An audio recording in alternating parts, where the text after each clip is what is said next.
So let's say you're living some contrast.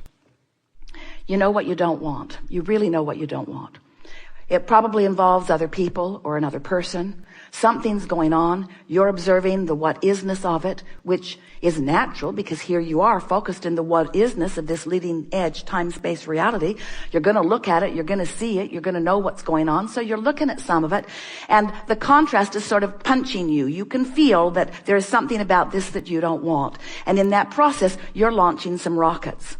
What we are wanting to submit to you is that every place you stand is your grid filling in, because things are always working out for you. That's the premise that so many of you have forgotten. Abraham, do you mean that when I'm in the middle of getting something that I very much don't want, that also is the grid filling in for me? Yes. And we have a question back to you. Did that contrast help you to define more clearly? Yeah. Did that contrast help you sharpen your desire into more specifics? Did that contrast, as you focused upon it, bring sometimes more contrast and more contrast that made you even more sure of what you wanted? And is that focus of value to you? So isn't everything that's happening, whether you're standing in a culmination that isn't what you want, isn't it still things working out for you? Isn't it? So if you can relax and know that, then you can start having fun with the creation. But most humans, they only want to have fun with the manifestation. And you know how long the manifestation lasts? Not that long. Not that long. There's another and another and another. So it's time for you. We love you so much. You know what's coming next. To face the fact that you are eternally on your way to someplace better. Eternally. You're eternally on your way to yet another improvement that your life has helped you to define. And when you relax and accept the perfection of the rotten thing that's happening right now, when you accept the perfection of this not going that well, but making you more sure about what you want, the minute you get over victimhood, the minute you get over feeling sorry for yourself, the minute you get over blaming someone else for where you stand, the minute you get over being unhappy about where you stand and instead appreciative of the opportunity for the clarity of focus that's happening to you, you're going to have fun along the way of your journey. And then, then you get to just start molding the clay. We don't see any magnificent sculptors taking their big clump of clay, getting their hands in it and saying, oh, geez. There's got to be a better way. And we don't see them taking that big clump of clay and slapping it down on the table and saying, well, that didn't turn out very well.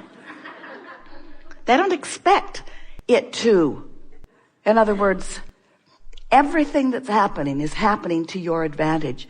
You just aren't ready to accept that everything is happening to your advantage. Because somewhere along the line, you've come to feel competitive.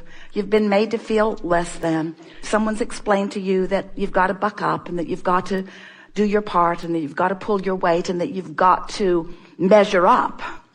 And that's the hard part, because it's so difficult, even at early ages, to figure out which measuring stick you are trying to measure up with or to.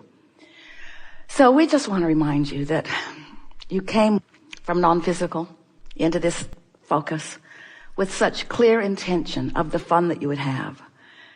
So eager about exploring what's around you and not even being very particular about where you jumped in, because you knew wherever it was going to inspire a fresh new idea within you, because you knew you weren't going to bring the memory of what you've lived before. You knew you were going to just jump in fresh as a fresh new point of attraction, a fresh new grid, not filled in with much detail, just a fresh new vibrationally outputting grid.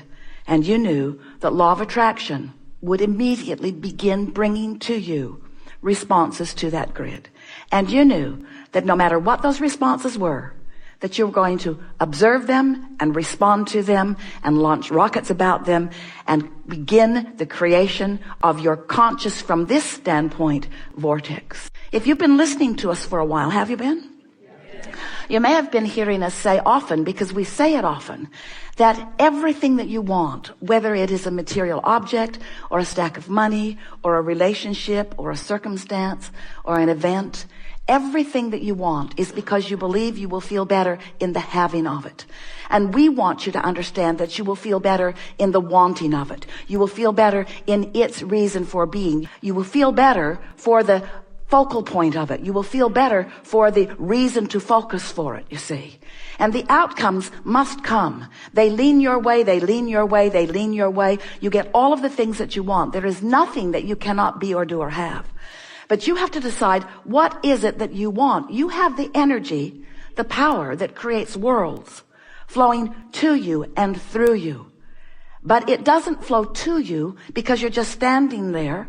It flows to you because you're standing there with desire. You're standing there focused upon something. You're standing there having sifted through contrast and having put things into your vortex. And that vortex, which you can't see or smell or hear or taste or touch, is a moving, it is moving energy.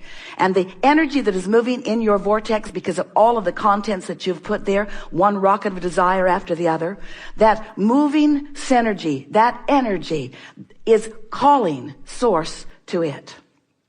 The question that this workshop wants to help you to focus upon and wants to help you to understand, to identify, to get your thoughts around and then to do something deliberate about is that we want you to be one of those cooperative components that's already moving with that energy. We don't want you to be standing on the outside of this vibrational reality that you want so much, needing something about it to pop before you can celebrate. We want the celebration on the way to the Super Bowl. We want the celebration all along the way. We want you to be celebrating that you gave birth to the idea to begin with. That took something. We want to remind you that since you were source energy before you came into this physical body, that much of your grid was already in place. Your point of attraction was stable. It was a grid of well-being. But also, much of your vortex was in place as well, because you held intentions when you decided to come. You knew it would be rewarding. You knew it would be fun. You knew it would be exhilarating. You knew it would be exciting. You knew that it would be interesting. You knew it would be provocative. You knew that it would capture your attention, and you knew that you would focus. And you knew that when you focus, that the energy that creates worlds would flow through you. And you knew that you were going to get to direct the energy that creates worlds toward the specific things that were important to you. And you eagerly came forth into that fresh new body, that fresh new perspective, understanding these things also. You knew that even though you were in this wee small body, no teeth, pretty awkward, you knew that the larger part of you would remain non-physically focused. And you knew that you had already attracted an enormous amount of well-being to that point of attention. And you knew that unless you began to do those things that you do when you were in physical form that would add contradictory energy to what you were about, you knew that well-being would come your way. But you knew that no matter what came your way, you would get clearer. And the most significant thing that you knew then, that many of you have forgotten now, that we want to remind you about now, you knew that no matter what, in any point in time, you could regain your balance, realign with that energy that creates worlds, come into vibrational harmony with who you really are, and in your new balanced state, begin again, right here, right now, where all of your power is, where the juncture of you and you meet. You knew that you could raise the vibration of your being, and that you would then don the clarity of that broader perspective. In other words, you knew that in any moment you could see through the eyes of source into whatever situation or conversation you were about. If you've been listening to us for a while, and we know that you have, you've been hearing us talking about this vortex, how the contrast helps you to launch these rockets, and the vortex collects them, and law of attraction brings all cooperative components to them. And recently we've been explaining to you that that vortex is a pure positive energy creation. And the vibration of it is high and pure because it contains no doubt. It contains no frustration. It contains no worry. There's no fear. There's no pessimism. That vortex is full of all of the possibilities of all of the things that you are asking for. It's high flying energy, and it moves from your perspective completely resistant free. And so for what you have put into this vortex to now manifest, or a better way of saying that is to be revealed to you, you've got to achieve a similar frequency to what your vortex is. So as you raise the frequency of that which is you, then what is in your vortex flows. It flows from the vortex into your experience. And that is the grid filling in. It's the grid filling in. It's your point of attraction is what we are calling the grid. It's you right there where you stand, filling in, being filled in with the contents that you have been selecting along your way that you have put into your vortex. So as your grid is filling in, the thing that we want you to understand is that sometimes the initial idea, or what you think is the initial idea, is the grid filling in. We've enjoyed this interaction immensely. So anything that helps to produce clarity within you is a wonderful thing, isn't it? Sometimes we see you sifting through contrast, which is always a wonderful thing. And the contrast sharpens your focus, because when you know what you don't want, you know what you do want. And so as the contrast or the variety that you're focused within brings you to greater and greater clarity about what you prefer, you often don't remain or even come very quickly to a vibrational matching or consensus or alignment with your own desire. In other words, your desire continues to evolve because contrast just insists that it does.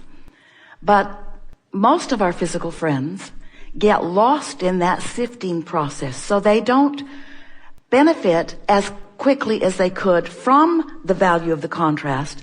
But even more important, they don't enjoy the process of the contrast. It almost seems exactly as if, here's what you do. You let contrast produce desire while you beat up on yourself for being in the contrast. As if you're doing something wrong when every single thing, every single minute, every single day doesn't go exactly as you think that it should. And that's because you're just seeking the outcome, seeking the outcome, seeking the outcome, seeking the outcome, seeking the outcome, seeking the outcome, seeking the outcome. But what about the fun along the way? What about the fun along the way? This last week, Esther had so much fun playing with family and friends and football players with the Super Bowl. Well, the 49ers has been her son-in-law's favorite team forever. And then someone sent a link to Esther that one of the players had a blog about reading Law of Attraction and how they were going to go to the Super Bowl. Bought 90 copies, everybody's reading it. So Esther is secretly rooting for them now. She thought, wouldn't that be fun for somebody to decide that and then do that with that? Well, yeah, that's fun. So they went. They didn't win. You may have heard. But it was the most exhilarating game and process. And afterward, Esther was sitting in such exhilaration because she was thinking about the fun she had had because there was this thing to focus upon. When she found out that someone she loved was excited about that, she started plotting to get tickets and managed to get the best possible tickets ever. Ever. So the surprise festered for a while, and that was way fun. Even thinking of it was really, really, really, really fun. Then getting the tickets. Oh, really, really.